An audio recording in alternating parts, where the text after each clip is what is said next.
क्योंकि आपने देखा कि अभी 3 राज्यों में विधानसभा चुनाव जब कांग्रेस जीती, जो वादे हुए थे, अब राहुल गांधी ने राजस्थान में भी, मतलब कांग्रेस सरकार ने ये कर दिया कि कर्ज माफ कर दिया किसानों को। आपने देखा छत्तीसगढ़ में, मध्य प्रदेश में ये कर्ज माफी किसानों की दूर तक जाएगी और 2019 में किसानों की कर्ज माफी की वजह से क्या राह आसान होगी यूपीए की और मुश्किल होगी एनडीए के लिए, क्योंकि यहाँ पे कोई नीति नहीं है। मुश्किल डेफिनेटली तब होगी अगर आप इन चीजों को एड्रेस नहीं करेंगे। उन्होंने पहले कर दिया अब तो। और मैंने निरंतर एक लंबे समय से हम लोगों ने कुछ समय पहले, आज से लगभग 6 महीने पहले, हम लोगों ने अपनी पार्टी की तरफ से हमारे किसान प्रकोष्ठ की हम लोगों ने बैठक रखी थी और वहां पर हम लोगों ने ये प्रस्ताव पारित किया था, जो मैंने सरकार के समक्ष भी अधिकृत रूप से मैंने उनके समक्ष भी रखा था। और उस वक्त भी हम लोगों ने इस बात को कहा था कि हम लोग को एक किसानों को लेकर एक राष्ट्रीय किसान आयोग की हम लोग को गठन करना चाहिए और कर्ज माफी को भी लेकर उस वक्त हम लोगों ने कहा था कि एक राष्ट्रीय स्तर पर एक नीति का गठन होना चाहिए। देखिए, बहुत ज्यादा मैं पक्षधर नहीं भी हूं, कहीं ना कहीं आर्थिक बोझ डेफिनेटली पड़ता है,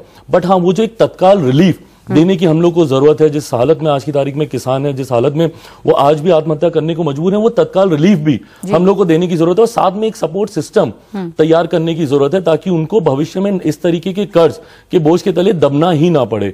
बट वो नीति कौन ड्राफ्ट कर रहा है, नहीं कर रहा है, कोई परमानेंट सोल्यूशन उनके लिए निकाल रहा है, नहीं निकाल रहा है, मेरी जानकारी में नहीं है। निरंतर मैंने सरकार के सामने ये प्रस्ताव रखे, बट जैसा मैंने कहा कि क्योंकि जानकारियां साझा नहीं होती हैं, मुझे नहीं पता कि 2022 तक उनकी आय को दुगना करने का रोड मैप क्या है सरकार के पास। बट हाँ, ये चिंता हम लोग के लिए जरूर है और इसीलिए मैं सरकार से प्रमुखता से मैंने इस बात की मांग भी की है कि राष्ट्रीय स्तर पर एक नीति का गठन किया जाए कर्ज माफी को लेकर। जब सहयोगी जानकारी साझा नहीं करेंगे तो सहयोग कैसे होगा?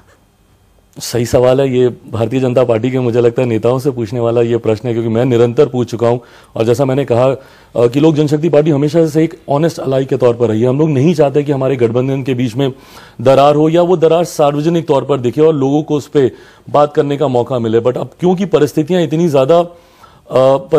ने इतना ज्यादा मजबूर कर दिया आपको, इसलिए मुझे माध्यम को अपनाना पड़ा। बट बहरहाल मुझे उम्मीद है कि स्थिति इसके बाद सुधरेगी, बेहतर होगी।